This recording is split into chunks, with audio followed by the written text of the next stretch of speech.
angka ini soal Papua, soal apa, saya bilang enggak, saya nggak gitu semangat Pak. Karena saya pikir akar segala persoalan kita adalah kita nggak punya pejabat yang cinta negara, yang cinta rakyat. Kita paksa semua pejabat itu korup, paksa semua pejabat melanggar gratifikasi.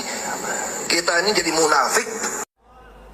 Seluruh kegiatan OPD, organisasi perangkat daerah akan cepat, dan anggota DPRD akan kritis. Kenapa? Dia akan kontrol alokasi anggaran pemerintah, dia akan kontrol pekerjaan, dia akan baca buku anggaran, dia akan baca realisasi anggaran dengan detail. Kenapa? Dengan membaca itu honorariumnya ada. Tapi kalau didapatnya pergi keluar, maka dia akan banyak keluar. Selama jadi anggota DPRD 5 tahun, masuk kantornya terhitung 20 hari. Bahkan ada saya ketika menjadi anggota Komisi 4, nggak pernah sekalipun orang itu masuk, tapi honor terima. Dan kemudian bikin aturan juga dong, yang rajin yang mendapat honorarium, yang nggak masuk nggak dapat. Bener, ini akan terjadi kinerja. Tapi kalau model pendekatannya keuangannya begini, sampai kapanpun kinerja tidak akan pernah optimal. Dan kita harus bicara ada apa adanya dan terbuka. Kenapa? Ya karena juga memang anggota DPRD malu juga terhadap berbagai hal. Tapi gimana rasa malu dikalahkan oleh rasa butuh?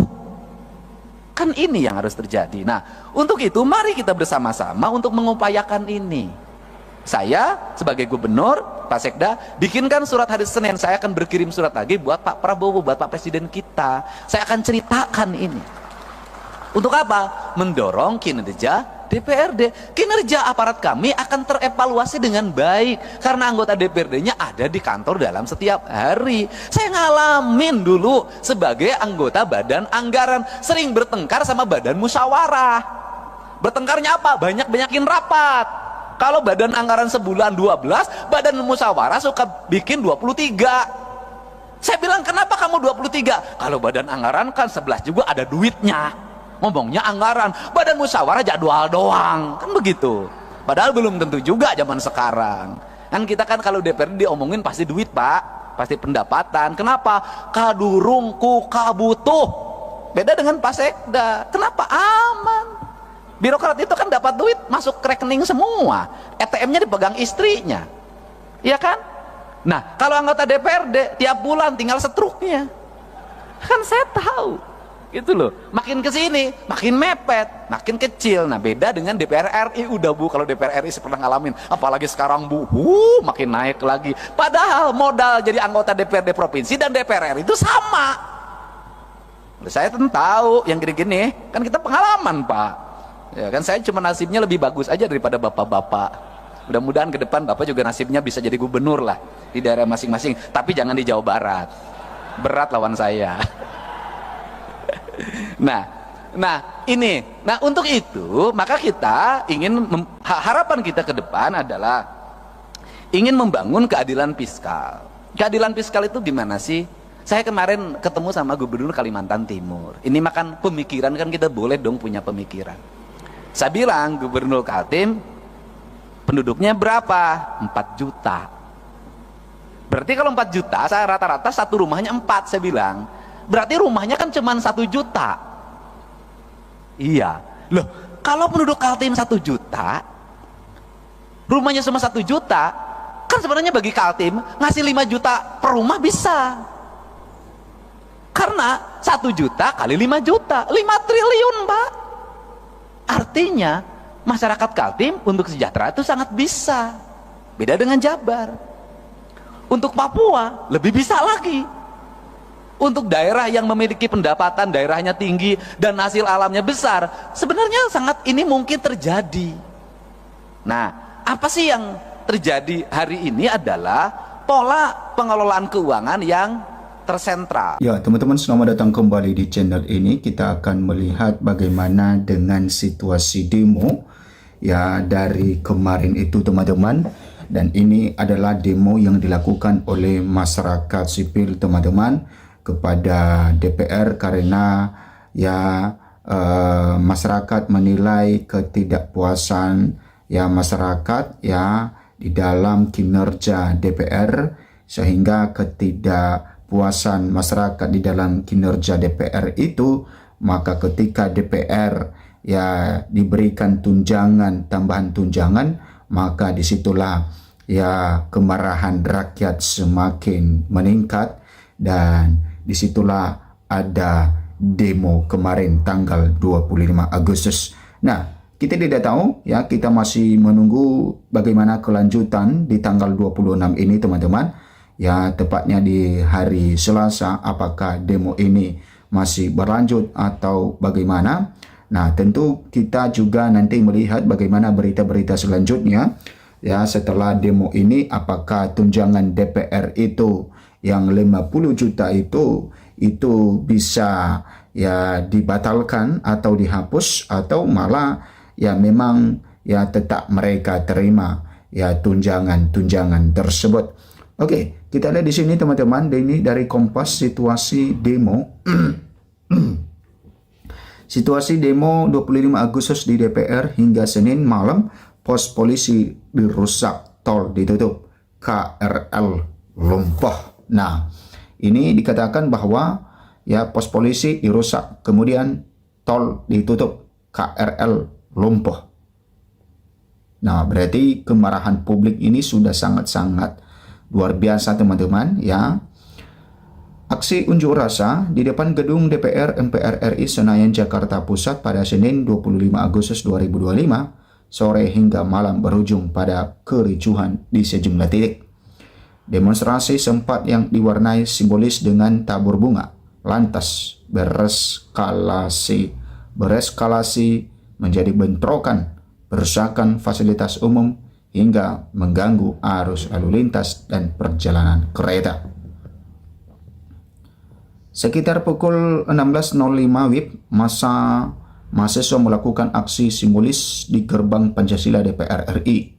Mereka menaburkan bunga di depan barikade polisi sambil melantunkan sholawat layaknya ziarah. Aksi ini simbol berduka atas demokrasi dan keadilan Indonesia yang disebut sudah mati, ucap salah satu orator berbaju putih. Meski sempat dibubarkan dari gerbang utama, massa kembali bergerak dan berkumpul di gerbang belakang Jalan Gelora. Kemudian bentrokan dengan polisi dan ledakan petasan.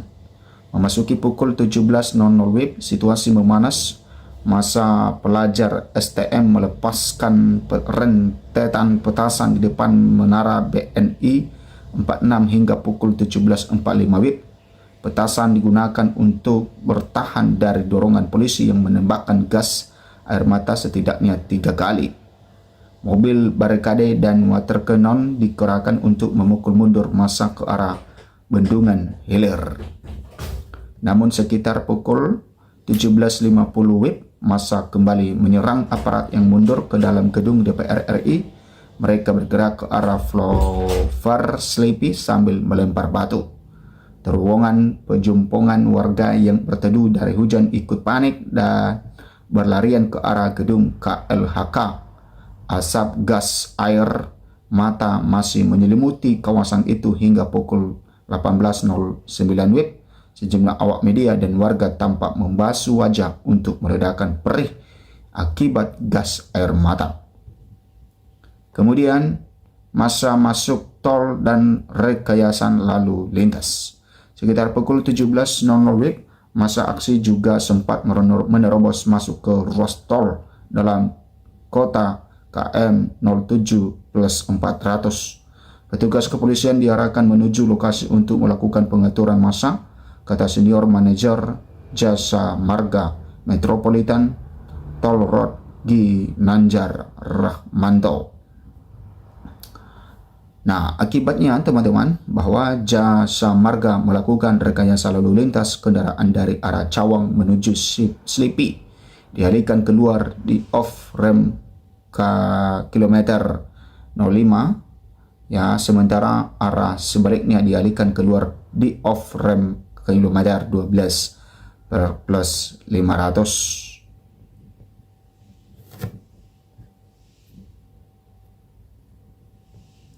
Nah, kemudian teman-teman, Polda Metro Jaya melalui akun X ya, TMC Polda Metro Jaya juga mengumumkan pengalihan arus lalu lintas di beberapa titik termasuk exit RS Darmais arah pancoran. Pengendara diimbau tetap bersabar dan berhati-hati, tulis TMC. Pos polisi dirusak massa. Kericuhan juga menyasar fasilitas umum. Sebuah pos polisi di Jalan Gerbang Pemuda Tanah Abang dirusak massa. Pantauan di lokasi, kaca jendela pecah, dinding dicoret, cat semprot, panel listrik terbuka, dan bagian dalam pos dipenuhi sampah serta pecahan kaca. Rusak, teriak salah satu peserta aksi memicu sorakan kecil dari sekelompok massa.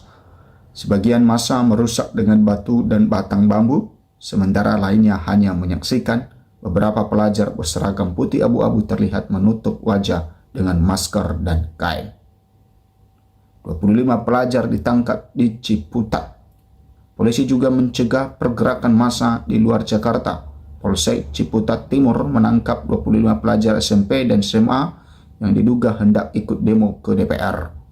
Mereka terprovokasi ajakan di media sosial untuk ikut demo, kata Kapolsek Ciputat Timur Kompol Bambang Askar Sodik. Seluruh pelajar diamankan di Mapolsek Ciputat Timur untuk didata lebih lanjut. Massa kuasai rel kereta KRL lumpuh.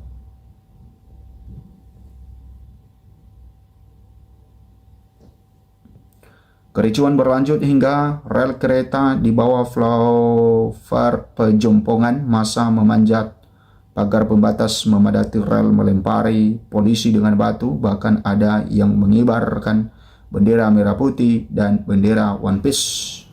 Aparat berpakaian loreng menangkis serangan dengan tameng, sementara polisi menembakkan gas air mata. Akibat jalur rel tertutup, massa perjalanan KRL lintas Tanah Abang Palmerah lumpuh hingga malam. Masih ada kerumunan massa di sekitar jalur rel, ujar FP Corporate Sekretari KAE Komuter Joni Martinus. Nah, kemudian teman-teman, KAI Komuter melakukan rekayasa perjalanan, mengalihkan kereta via stasiun Kebayoran. Beberapa perjalanan KRL hanya bisa berakhir di Palmerah. Penumpukan penumpang terjadi, sebagian bahkan memilih berjalan kaki di rel menuju Palmerah sambil menutup hidung dan mata karena gas air mata. Kericuan membuat lalu lintas macet parah, termasuk di Jalan Tentara Pelajar menuju Pejompongan. Kapolres Metro Jakarta Pusat Kombes Susatyo Purnomo Condro turun langsung mengimbau pengendara agar tidak berhenti di flyover.